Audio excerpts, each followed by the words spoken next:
খাওয়ার সীমা লঙ্ঘন করলে আমরা বিপদে পড়ব। ভুঁড়ির সীমা লঙ্ঘন হলে বিপদ হবে।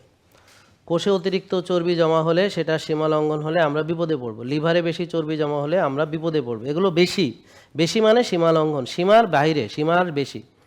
যতটুক খাওয়ার কথা তার চেয়ে বেশি খাইছি, যতটুকু ওজন হওয়ার কথা তার চেয়ে বেশি হয়েছে, যতটুকু ভুঁড়ি হওয়ার কথা তার চেয়ে অনেক বড় হয়েছে, লিভারে যতটুকু চর্বি থাকা নিরাপদ তার চেয়ে অনেক বেশি জমছে, রক্তনালীর ভিতরে অ্যাথেরোস্ক্লেরোসিস হয়ে রক্তনালীটা ব্লক হয়ে গেছে, সুগার 5-6 থাকলে ভালো, সুগার 22-23 হয়ে গেছে, ইনসুলিন 4-5 থাকলে ভালো, ইনসুলিন 26-28 হয়ে গেছে, হোমায়ের 1 থাকলে ভালো, হোমায়ের 8-10-12-14 হয়ে গেছে।